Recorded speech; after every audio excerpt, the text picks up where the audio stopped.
Hello, thank you for joining me. We've got our layered flower workshop today, and that is all geared around Sue Wilson's layered flowers collection. She did do a collection about a year ago, but she's come up with some more designs, and I thought we would have a play about with them, not least for the fact that they have brought out a botanical shades colour paper pad to go with it. So let's go through what you've got in your pack to start off with. So you will have a couple of 5x7 card blanks.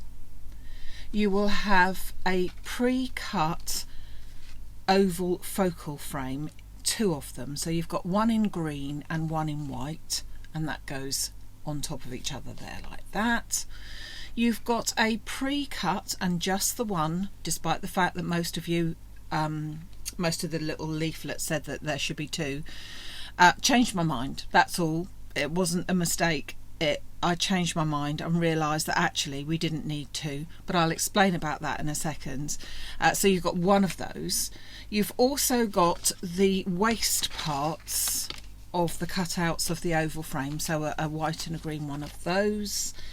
You have got two pieces of card which have been pre-cut, a satin gold card and a white hammered card, so one of those each. You've got your paper pad, so you have got a third of what the paper pad actually includes. Go through that in a second. And also, of course, you will have whichever design of layered flowers that is there. So you might have this one, which is the hibiscus, you might have the tulip, the cone flower, or the aster. So there is a variety. There are actually three more in the collection, but I felt that they didn't go with the design that I was aiming for this time. So let me just explain about the coloured paper, botanical shades paper. So you have got a selection here of 10 different colours, or 10 different pieces of paper I should say, because each one of them has a different shade on the back. So you've got, this is quite a bright red, not showing completely well on my monitor here, but a bright red, and then on the back a much deeper red, but you can see that there is a difference there. Then you've got, I've got the purples, yellows, so you've got back and front of the yellows, a sort of an orangey colour, another sort of a purple lilac-y, blues, bright blue, pale blue, and then two lots of green, one of which is the same colour both sides, and then the other one which is a lighter colour. So this one, the one that is the same colour both sides, is particularly useful for your leaves and foliage. So I would recommend that you try to keep this one for the foliage of your designs today, but that's entirely up to you. Now all the rest of them we can pick and choose. So what is a really good way of doing it is to pick out the colour that you like. So say, let's for example, it's this one, which is sort of like a peachy colour, and on the other side a very different, very slightly different, I can't hardly see that, very slightly different shade of it. And that works really, really well when you're trying to do the flowers. So I've cut out some tulips here, pop them onto here. Now we'll go through in a second how we go about cutting the flowers out, but you can possibly see, so this one was cut from the red. So once it was cut from one side of the paper, and the second time I cut it from the other side of the paper. So obviously you've got, if you look carefully, you've got lots of detailed lines there, and so that is the front, and that will help you to line up your secondary pieces which go onto those lines there like that. Now obviously you could have a completely different colour there, which is lovely, but the idea is that you can use these shades to make your own shades. So you have got the papers with a bright colour and then a slightly darker colour, but of the same family of colours. Okay, so we can do it like that, or we could take one, let's see, hold on a second, we've got this sort of thing, which is a sort of smaller tulip, and again, if you look at the pattern, you can see that this is where your pattern of your other piece is going, and we can use, that's two different colours, that's two different shades of the yellow, but we can also shade it ourselves by adding a little bit of ink to it, which we will do in a while. So there's lots of different choices. The papers come, as I say, 3 times this in one of the whole paper pads, but because we're only using small items, you're going to be able to be very frugal and get an awful lot out of your paper pads there. Your colour choices will vary, whichever you prefer to use, but when you look at your paper, your card, let me just show you, this being your card.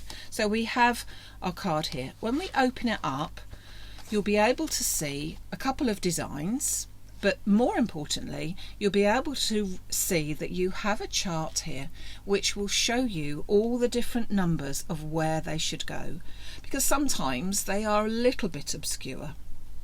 So you can see that if you were to put the die over this one here, and then this piece is called number 1, number 1 is your base flower on here, so just simply follow that. And which one goes on top of it? Number 2. And which die is that? It's that one. It has a little number 2 by the side of it, and so those two go together. And you will see with the flowers and all the different things. Now there are so many elements to these which you can go to town with, or you can use your basics. So for example, this is the hibiscus, so you have actually 3 or 4 layers here. So you have your main one here, then you've got number 2, which is this one here, but then you've got number 3, which is a very small one. Then you've got your stamens, so whichever you prefer to choose for that, either number 6 or 7. And then you've got your leaves, so you've got just your basic leaf, which is perfect, but you also have the little sort of like an extra stem here to go, and you can cut that out of a different shade so that the whole thing looks a little bit different. Now the designs of your cards today are really just giving you the very basics, but you could go to town. Now the only thing I would say with this particular one, this is the hibiscus, that in the design that I would suggest that you do today, your little tiny stems here, they're missing. We can't see them there. So entirely up to you whether you want to be very pedantic and use those. If you were showing the leaf, it looks really good, but not the jury's out on that one with the hibiscus. But all of them have the inside and the outside of your, whoops, throwing it about. Here we got the tulips. So you can see the tulips here, and when you open them up, you've got your designs that you could choose, and then you've got, as I said, all the different elements exactly showing you where they would go. So it's very, very simple indeed. All you've got to do is think about the colour that you want to use them with. And I think this one in particular shows a really good choice of how the colouring can be done, but with the light and the dark, the contrast is ideal. Okay, so we need to choose whichever it is that we are, the colours that we are going to choose to use. So let's put all my tulips back together again for a second. Bear with me, just got to move everything back over again. So I'm going to choose my colours, and I've cut out a variety here of my colours so that we can see what I've got. So I've cut out with the tulips, as I said, the yellows and the reds for the tulips, using the green to cut out my foliage. So that's the first thing that we need to do, is have a play about with the different colours. I've then gone for a bluey colour for the cone flower. I've used a lighter and then a slightly darker shade of the blue, so it's turning it one side of paper and then the other. And I've cut out a variety of those, and again I've used, for the foliage, I've used the green that was in the back of the pad. This one is the aster, and I've chosen the sort of peachy colour, but then also a slightly darker colour here, so I've gone for quite a bit more of a contrast. And their foliage with the asters is the most simple one of all of them. I'm going to show you on there. You just basically get that. So the others are all put together with you put into the individual leaves and things how you wish, but this one is much more done for you, really simplified. And then finally we've got the beautiful hibiscus here, which I was showing you just now. You can see that each of the flowers have got a lovely lot of texture and debossing on them. They come with the various different shapes that go in them, so I've chosen the light purple and the dark purple going together there, and then I've chosen, this time I've chosen the slightly lighter of the greens to cut out the leaves for the hibiscus. So I'm going to put a couple of the flowers together to show you how to put the flowers together, and then show you how we want to put the designs together as well. So let me just take this to one side. Now I'm going to work on making this card up today first, and this will give you an idea of how your leaves and your focals and your stems all should go together. It's going to go within this focal frame, so I suggest that we put the focal frame together first so that we can see how our flowers are going to go. So for that we're simply going to take our 5x7 blank and our 2 focal frames. So first of all I'm going to put these together. I'm going to turn that over. There is a right and a wrong side of this. I'm just going to apply glue to the frame and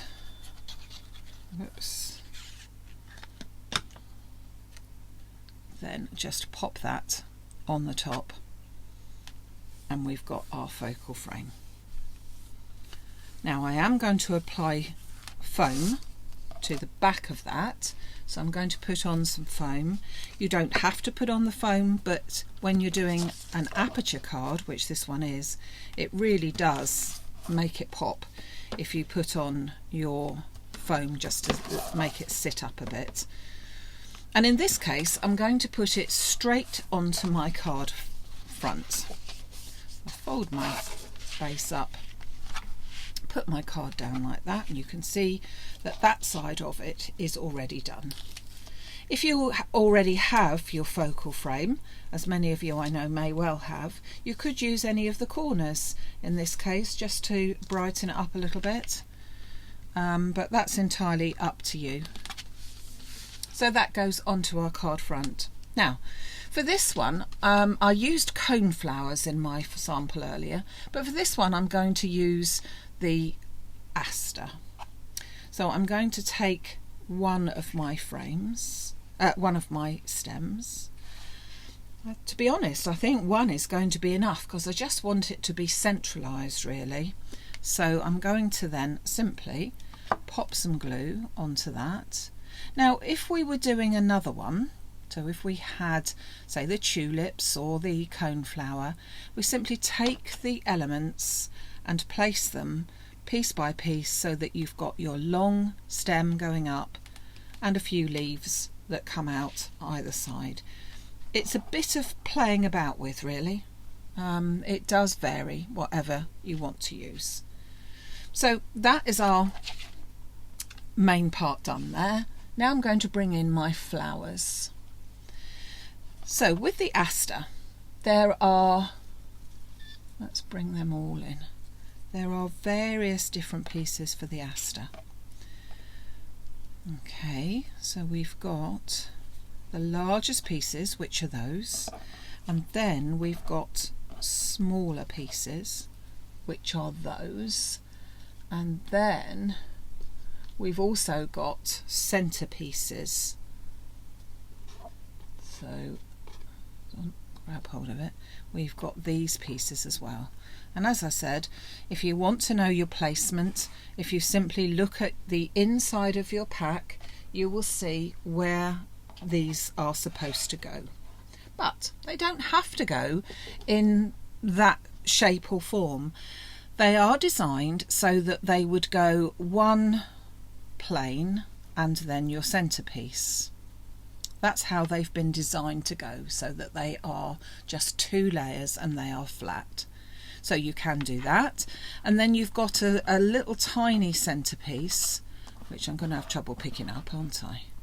That would go into the center like that. I've cut that out of gold because I thought it looked nice with the colours that I've chosen, but that's entirely up to you. You have got plenty of different colours amongst your papers that you could use your papers for that as well. Okay.